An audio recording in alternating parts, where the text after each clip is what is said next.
Elle était attendue, cette énième, diront certains, réunion d'arbitrage à l'Élysée hier soir pour arrêter en fait la méthode sur la réforme des retraites. On en sait un petit peu plus ce matin. Bonjour Thierry. Bonjour. Thierry Fabre, donc rédacteur en chef à Challenge. Il y a eu des mois de concertation qui ont été menés, 4 mois de concertation menés depuis l'arrivée au pouvoir et à Matignon d'Elisabeth Borne. On sentait que le président hésitait sur la manière d'avancer sur ce dossier qui est inflammable et explosif. Il y a eu cette réunion hier soir à l'Élysée, on en sait plus aujourd'hui. Le président Macron opte pour la prudence. Il temporise, c'est ça qui en ressort. Alors, on peut dire qu'il temporise, mais moi, ça me paraît assez normal qu'il choisisse cette approche-là, parce que j'ai toujours trouvé extraordinaire le projet défendu par une partie de la Macronie de passer très vite sur ce dossier. C'était totalement en opposition avec ce qu'avait promis Emmanuel Macron pendant sa campagne. Il avait dit « j'ai changé, en 2022, ce sera beaucoup plus de négociations, de concertations ». En fait, sur la retraite, il n'y a pas eu de concertation pour l'instant, il y a eu de vagues discussions, mais là, on n'est jamais allé dans le fond du projet avec les syndicats. Passer au PLFSS, au projet de loi de la sécurité sociale, par un amendement, c'était vraiment faire passer une réforme fondamentale quand même, la retraite, en catimini. Et donc François Bayrou, le président de l'Assemblée nationale, avait dit non, pas de passage en force. Mais donc Emmanuel Macron l'a entendu, mais il est revenu à une certaine logique. Il ne peut pas promettre pendant sa campagne, on concerte sur un sujet aussi essentiel et faire l'inverse. Donc je trouve la décision assez sage. Il y a 3 mois de vraie concertation sur ce sujet. Effectivement, les macronistes savent bien que tout le monde est contre, quasiment. Donc certains se disent pourquoi discuter. Exactement. Mais tout de même, on ne peut pas ne pas essayer de discuter sur un sujet aussi central que le report de l'âge légal de la retraite. Donc effectivement, si au bout de la concertation, ils se rendent compte que tout le monde est contre, bien, je pense qu'ils iront quand même. Mais en pouvant dire... Mais on sait un petit peu comment ça va se passer, puisqu'on sait parfaitement que les syndicats, à l'unisson, d'une seule voix, c'est assez rare, sont contre tout allongement, encore une fois, de l'âge légal de départ à la retraite. Pendant 3 mois, ça ne va pas à l'abri, ça a discuté, on sait comment ça va se terminer, sur un désaccord. Certes, c'est pas mais au moins on aura mis les Il y a du grain à moudre d'ailleurs, ou pas? Mais oui, on aura mis des sujets sur la table. Et là, le programme d'Elisabeth Borne annoncé ce matin, c'est quand même discuter sur la pénibilité et le sujet central. C'est-à-dire qu'on voit bien que le report de l'âge légal, c'est pas on n'aura pas le même impact pour tous entre un métier pénible et un métier intellectuel et non manuel. Il y a beaucoup de métiers où les gens arrivent usés à 60 ans. Donc ce sujet, il est à débattre et on verra bien quelles sont les propositions du gouvernement pour compenser le report de l'âge légal. Donc il y a des choses qui vont être mises sur la table. Pour convaincre qui? Pour convaincre les syndicats, pour convaincre les députés républicains, parce qu'il y aura besoin de cette majorité. Encore une fois, il y a les syndicats qui sont tous contre. Le grain à moudre, il est quoi? Sur donc la pénibilité, les carrières longues, sur la fameuse retraite à 1 100 € pour les carrières complètes, c'est tout ça? Exactement. C'est-à-dire la CFDT est quand même le syndicat le plus ouvert là-dessus. Effectivement, ils sont contre le report de l'âge légal a priori. Mais il a été clair, Laurent Berger, il a été clair là-dessus. Oui, mais c'est un syndicat, par définition, qui a déjà dealé. Il a dealé avec la réforme Fillon en 2003, il a dealé en 1995, il a payé le prix d'ailleurs, parce qu'il y a eu une grosse contestation à cause de ça. C'est un syndicat qui parfois, souvent dit « Ok, on accepte le compromis ». Et à l'époque, le compromis en 2003 avait fait qu'on avait pu ils avaient obtenu le dispositif carrière longue, qui fait que certains qui ont commencé à travailler très tôt peuvent partir avant 60 ans, en échange d'un allongement de la durée de cotisation. Donc c'est un syndicat qui potentiellement peut faire un deal, et ce n'est pas inutile au moins de proposer et de proposer au grand jour, voilà le projet, voilà ce qu'on propose comme compensation. Et si tout le monde est contre, ils iront en connaissance de cause. Mais y aller sans faire ça, moi j'ai toujours trouvé ça extraordinaire. Donc il évite le passage en force, pas d'amendement, donc on l'a compris, au budget de la sécurité sociale, qui est un casus belli pour quasiment tout le monde, pas de projet de loi de finances de la sécurité sociale -R rectificatif pour le mois de janvier non plus, on gagne du temps. On ne renonce pas, le président ne renonce pas à cet objectif d'avoir un texte qui soit voté prêt pour l'été 2023. Adoption avant la fin de l'hiver, d'après Elisabeth Borne ce matin, donc ça nous mène en février, au plus tard en février. Qu'est-ce qui se passe encore une fois? Parce qu'il y a la question du timing, puis il y a la question encore une fois du contenu, des objectifs de cette réforme. On a entendu beaucoup de choses, remettre d'équerre les comptes, financer d'autres priorités, d'autres avancées sociales. Là aussi, il faut lever le flou un peu sur tout ça. Oui, là-dessus, ils sont plus ou moins clair. Nous, on a fait une interview de Bruno Le Maire dans le numéro de Challenge. Là-dessus, il met les cartes sur table de son côté en disant c'est clairement une réforme qui permet de financer beaucoup de choses, pas seulement les retraites. La santé. Parce qu'effectivement, il y a un débat. Certains disent réformer les retraites, c'est pour financer les retraites. Côté Le Maire et une partie de la Macronie, c'est non, ça nous permet de faire des économies pour financer la transition énergétique, l'éducation, la défense, etc. Et surtout, c'est pour eux la seule façon de faire des économies et de revenir un peu dans les clous budgétaires comme s'ils sont engagés auprès de Bruxelles. Ils se rendent compte, au bout de 5 ans, que les économies prévues dans la sphère étatique, baisser le nombre de fonctionnaires, ça ne fonctionne pas. On va augmenter le nombre de fonctionnaires l'an prochain de 10 000 fonctionnaires. Voilà, c'est ça. Donc ils se rendent compte que par rapport aux besoins identifiés, on ne peut pas faire d'économies. Donc la seule marge de manœuvre, en fait, c'est d'augmenter, repousser l'âge légal, où là, les économies sont substantielles. Il y a beaucoup d'estimations, mais en rythme annuel, ça va de 12 à 25 milliards d'euros. Pas tout de suite. Pas tout de suite, tout à fait. Non, mais c'est potentiellement. Mais si et puis vous ça voulez... dépend des compensations qu'il y aura en face aussi. Parce Absolument. qu'on sait bien que dans toute réforme, il y a des compensations. On l'a vécu à l'époque de Nicolas Sarkozy sur le non-remplacement d'un fonctionnaire sur 2 partant à la retraite. Ça nous ramène en 2007.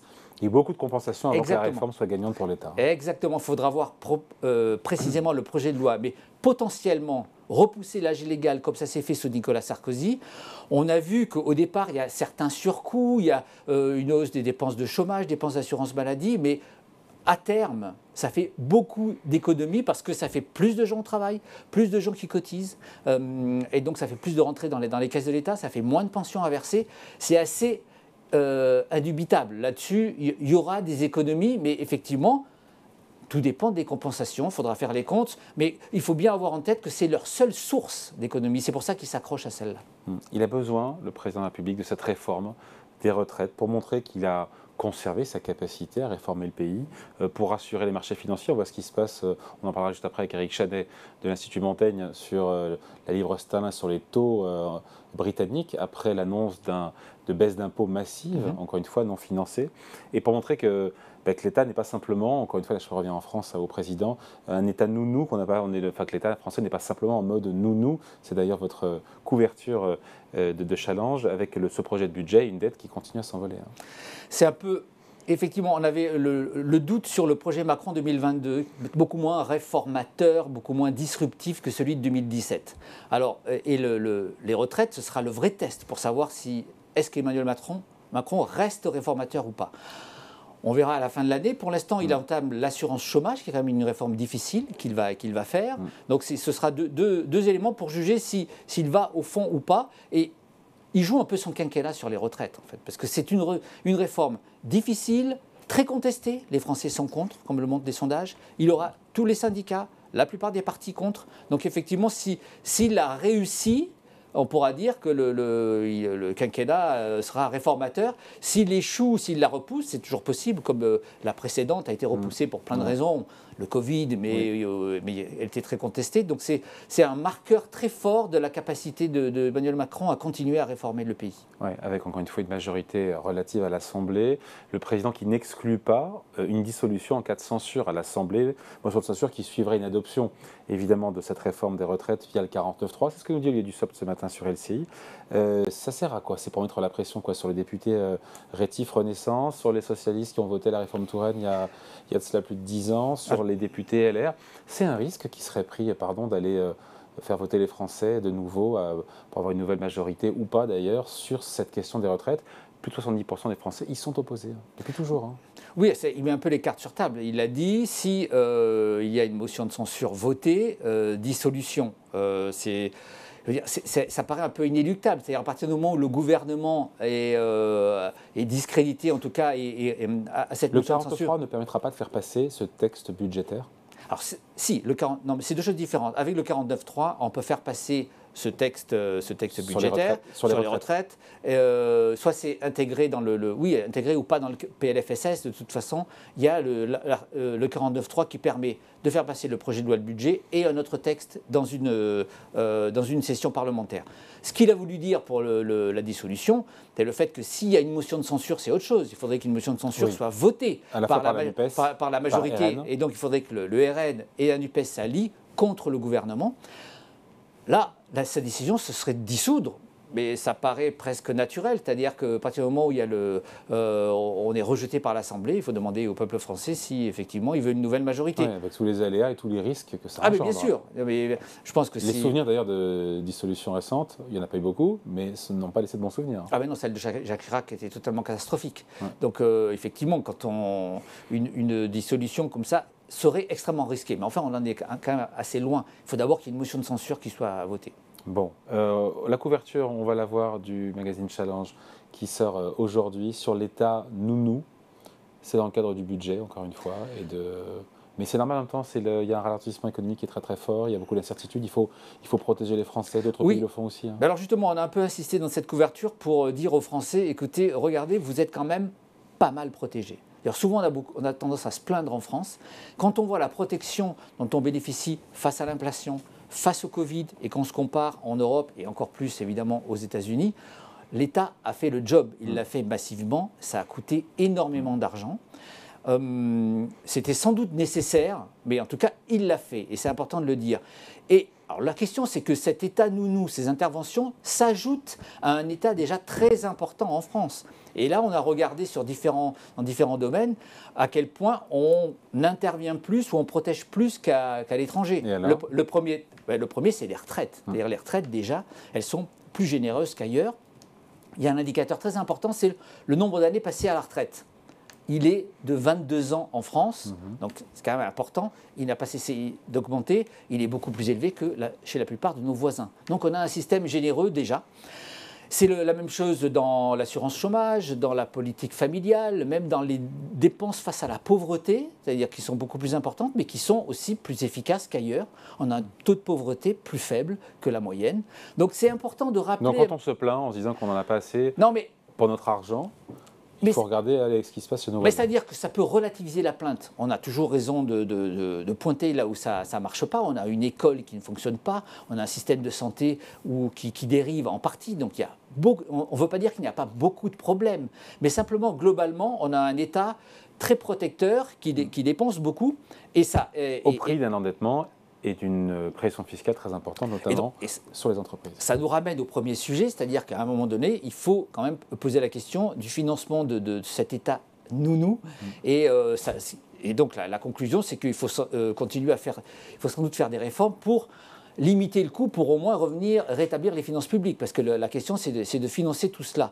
Mais c'est important de rappeler ça aux Français, à quel point notre État dépense plus que la moyenne pour mieux protéger. Alors, parfois, ces dépenses, elles peuvent être inefficaces. À l'école, par exemple, on dépense plus, mais avec des résultats qui sont en pleine dégradation. Donc, dépenser plus n'est pas toujours plus efficace, mais parfois, ça protège. On a vu face au pouvoir d'achat, face à l'inflation, rappelons qu'on est le pays avec l'inflation la plus faible d'Europe. Qu'on a monétisé, qu'on a foutu dans la dette française, dans la dette publique. C'est ça. Donc voilà, il y a toujours un coût quelque part. Mais il faut quand même que les Français se rendent compte que s'ils étaient estoniens, ils seraient à 20 ou 25% d'inflation par an. Ils seraient plus proches de 10 par rapport, si on se compare par rapport aux autres. Oui, c'est ça. En Allemagne, ils sont au-dessus de 10, en Angleterre 10. On serait sûrement à 9 ou à 10, effectivement, en termes d'inflation. C'est ça. Donc ça, c'est bien d'en prendre conscience. Et souvent, on a fait un papier un petit peu plus sociologique sur les Français, un peu plus sur les sondages. On se dit malheureux, on est très défiant vis-à-vis de notre État. Tout va mal en France. Mais en fait, quand on connaît les Français sur leur situation personnelle, ils sont finalement assez heureux. C'est toujours un vieux paradoxe. C'est le Français un peu râleur sur la société qui fonctionne mal, mais après, sur sa vie quotidienne, finalement, il se trouve pas si malheureux. C'est notre paradoxe. Allez, merci beaucoup. Explication signée Thierry Fabre, rédacteur en chef à Challenge, et le nouveau magazine, l'Hebdo, est à retrouver, évidemment, dès aujourd'hui dans les kiosques avec cette couverture sur l'État nounou. Merci beaucoup. Merci beaucoup. Bye.